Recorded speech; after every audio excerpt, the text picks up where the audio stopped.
Hello and welcome back to the Movie Memo Recaps. Today we are going to recap a 2024 movie titled Long Gone Heroes. Please be advised that there will be spoilers ahead. In the opening scene, a journalist named Julia is interviewing a man called Mr. Torres. Julia asks him what is happening in his country. Mr. Torres explains that many people in his country are starving and some are dying in the streets because they don't have enough food for their families.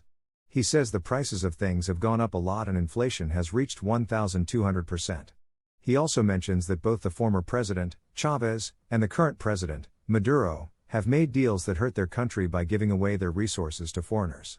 Torres adds that the discovery of oil in Venezuela has only made things worse. Even though America put sanctions on Venezuela in 2017, it didn't change much. In fact, oil production and exports increased. Torres believes the sanctions are just an excuse to raise the price of oil, and an American company called Keystone Oil is still working in Venezuela. To protect this company, they teamed up with a private group that controls land in Venezuela. This group is led by General Roman and their connections to the U.S. are helped by Senator Olivia Peterson. After hearing this, Julia looks down because Senator Olivia is actually her mother. The scene then moves to California, where a former Special Forces officer named Gunnar is watching the news. Senator Olivia is on TV, giving a speech about how worried she is about what's happening in Venezuela. She explains that the country's economy is getting worse and crimes, especially against women, are increasing. She also reveals that President Maduro has made alliances with dangerous groups like the cartels. When Gunnar went down to his garage, he found Olivia already there. At that time, Olivia, his sister-in-law, brought terrible news that Julia, his niece, had been kidnapped in Venezuela. Hearing this, Gunnar immediately felt worried and knew he couldn't just sit around. He quickly contacted his two old friends, West and Maddie, who were also former Special Forces. Gunnar explained the serious situation and told them that they had to step in to rescue Julia. Next, Gunnar met with his ex-wife, who shared important information about an American private contractor working in Venezuela. The contractor's owner was General Roman, a powerful figure in the area, and his assistant, Moreau, helped him. When Gunnar saw Moreau's picture, he was shocked because he recognized him from the past. At that moment, Gunnar started to suspect that Roman and Moreau might be the ones who kidnapped Julia. His suspicion grew stronger because Julia had plans to reveal a big scandal about oil deals between the Venezuelan government and Keystone Oil, a company that worked with Roman's group. Gunnar realized that they weren't just up against kidnappers because they were dealing with a much bigger, dangerous network that would do anything to protect their secrets. Next, Gunnar meets with Olivia and asks why she didn't tell him earlier that Roman was the one who kidnapped Julia. It turns out Gunnar had a past conflict with Roman and Moreau, which left him with 3 gunshot wounds to his stomach. Olivia then admits that she is involved in a conspiracy with the American and Venezuelan governments to sell oil, and Roman's company is a part of it. Afterward, Gunnar meets his old friends, and they are all shocked to learn that Roman is behind Julia's kidnapping. They knew Roman from their time in Kandahar, Afghanistan, where they had a conflict with him. They also knew Moreau, Roman's right-hand man, because they had served together in the same place. To plan Julia's rescue, Gunnar tells them he has a contact in Venezuela named El Guapo, who is part of the field troops there. Gunnar already reached out to El Guapo, and he will be waiting for them. In the next part, they meet with another friend, David, who is an expert in computers and satellites. They invite David to join the mission, and he agrees to help. They then head to Venezuela and land safely. Once they arrive, Gunnar asks David to enter the coordinates to find El Guapo's location. After checking, David finds that the meeting point is 4 kilometers to the north. Soon after, they continue their journey through a thick forest. Along the way, they saw human bones and skulls stuck to tree trunks. The next day, after walking through the forest, they arrive at the meeting point with El Guapo. But instead of a safe place, they found signs of a terrible massacre. Many people in the house had been killed by gunshots. Among the dead, Gunnar recognized his friend El Guapo, who had been waiting for him. Gunnar asked El Guapo what happened. El Guapo explained that it was Moreau, Roman's right-hand man, who was responsible. The people who were killed were the family and guards of the vice president of the Venezuelan petrol company. They were targeted because they had a conflict with Roman's company. El Guapo also told Gunnar that Julia had been captured by rebels working with Roman, and she was being held at the Keystone Oil Company's site.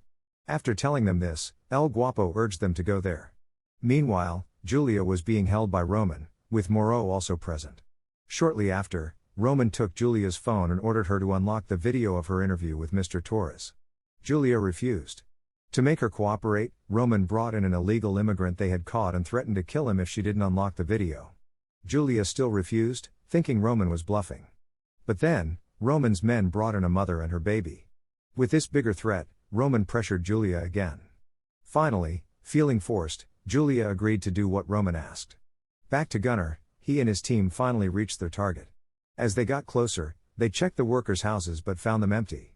Gunnar then asked West, Maddie, and David to keep an eye on the enemy from a higher spot, while Gunnar and Guapo would move closer to the main area. From above, West counted the number of enemies and gave Gunnar the report. After hearing it, Gunnar asked Maddie to join him. Using their skills, they launched an attack and successfully took down the enemies. However, a new problem came up when Julia refused to leave without the other prisoners.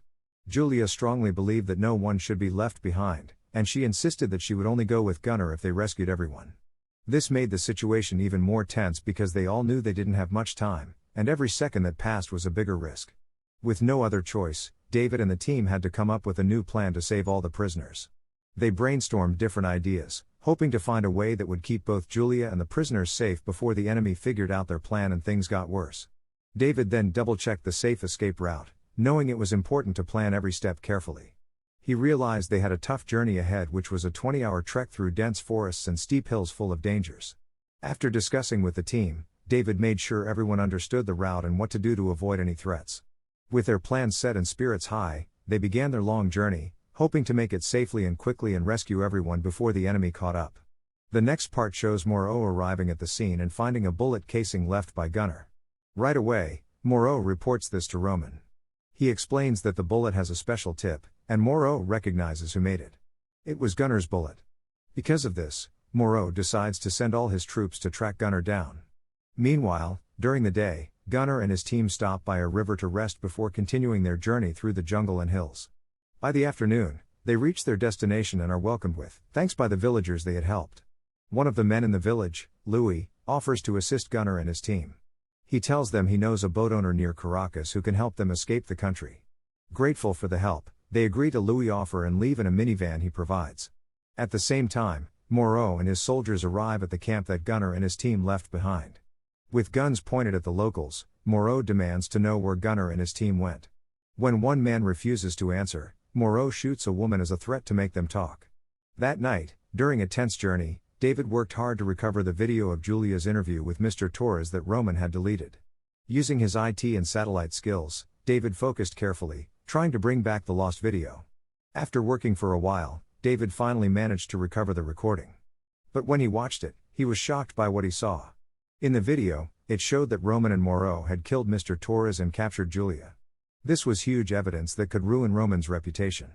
It became clear that Roman was trying to erase any proof of his crime, making this video very important for David and his team in their mission to free Julia and reveal the truth. Soon after, Louis took them to an inn. At first, Gunnar didn't want to stop because he wanted to get to Caracas quickly to catch a boat. But Louis explained that the city was in the middle of a war that night, and it would be safer to stay overnight. For their safety, Gunnar and his team agreed to stay at the inn.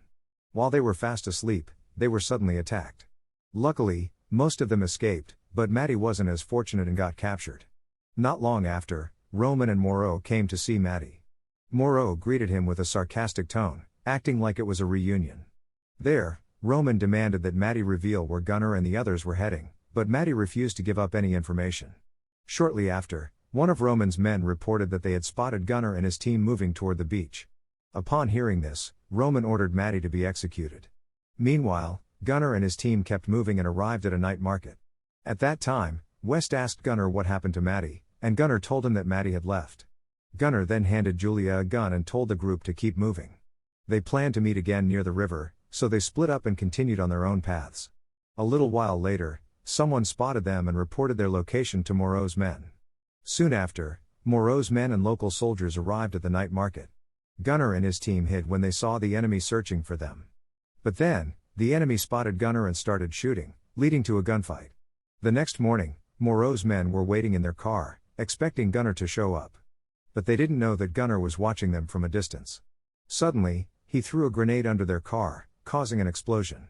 After that, Gunnar fired his gun into the air, which made the people nearby panic and run away.